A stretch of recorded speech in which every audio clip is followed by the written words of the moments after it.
Ready? Set! Free falling 1,200 feet off the world's tallest structure. Well, his life was... This is Dar Robinson, the greatest stuntman to ever live. Were you nervous during this whole thing? Terrified. From jumping out of helicopters without a parachute to skydiving from one plane to another, and this is not even close to what you're about to witness. It's my job, it's what I do for a living. Let's go back in time when CGI didn't exist and stunts were the real deal. No special effects, just pure skill and courage. Welcome to the Grand Canyon. The year is 1980. Below is a drop of more than 2,000 foot, and Dar is about to race 90 miles per hour off the cliff, jump out of the car, and parachute at the very last moment. A stunt that sounds too good to be true.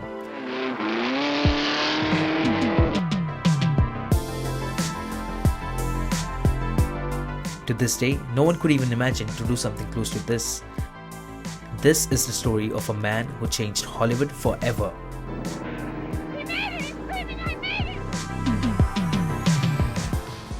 No matter what happens to the stuntman, if the footage is good, it's used in the picture.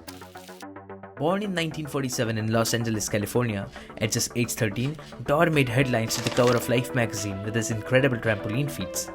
He had special kinesthetic sense, which means you know where you are when you're upside down. In his early 20s, Dar started doing stunts for mostly TV shows and low-budget films. And in 1973, he finally made it to the big screen in a Steve McQueen film Papillon, where he jumped from a 100-foot cliff into a river.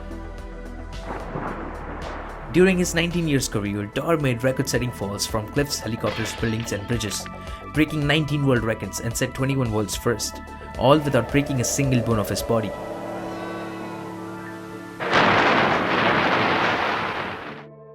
By definition, a stuntman should also be a showman, and many felt he often went too far to achieve the impossible. In 1977, Dar performed the first ever plane-to-plane skydive. He jumped from one plane and landed on the other without getting caught by the propellers. This incredible stunt was a part of a TV special and was watched by millions. A year later, Dar was called to do a 160-foot jump through a glass window.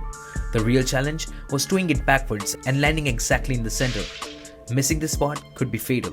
I don't like landing on a seam. There's something about seams that really bother me. When you hit a seam and it separates, that's it, you go to the ground. Just a few months ago, a fellow stuntman named AJ Bakunis lost his life in a similar attempt. Anytime, Dar!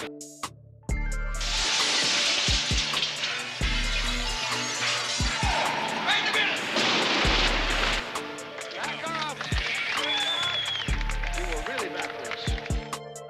However, not every stunt worked out for Dar. One of his most dangerous ideas was to skydive into a free-falling van, open its main parachute and land safely while sitting inside the van. Despite all the efforts and 3 attempts, Dar failed to complete the stunt. I was so close. I know I can do it.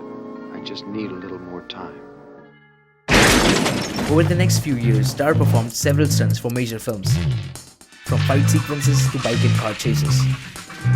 He was a jack of all and master of high falls. Give me a hand! In the film High Point, Christopher Plummer plummets from the CN Tower. A fall from more than 1,000 foot was never seen on the screen before.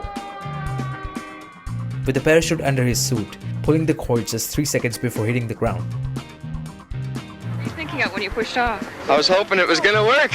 What else? Any doubts? Yeah, always have doubts. But doubts didn't stop him from doing it the second time. What we're going to do this time is without a parachute, without an airbag. I'm going to jump from CN Tower with nothing but a small wire hooked to me.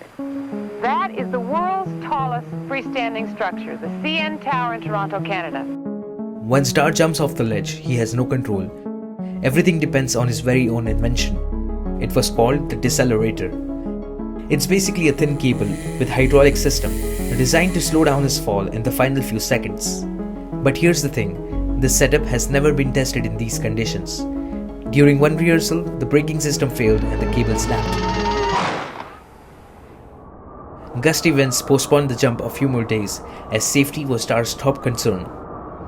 But the big question remained, is this stunt even safe?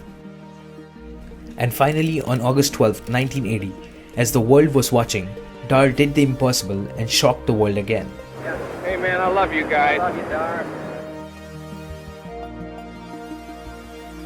Free falling 1,200 feet off the world's tallest structure. Well, his life was literally in the hands of a local cities man who built and ran the cable setup that broke the stuntman's fall. Hollywood was never the same. In the past, many stuntmen have lost their lives due to airbag failures. This innovation changed everything. It made the stunt safer and allowed for a dramatic top-down shots that were previously impossible. But like all legends, Dar's story came to a tragic end. In November 1986, during a test run for what was supposed to be another glorious moment, Dar missed a turn and fell off a cliff. And he passed away. I was very aware of the fact that someone will probably come along and jump higher, jump faster, further. But for the time that he was here on this earth, he was the best, and he knew that. He passed away while doing what he loved the most. His passion and precision in stunt work will forever cement his legacy as the greatest stuntman of all time. You know, I really don't want to die here. I don't want to die.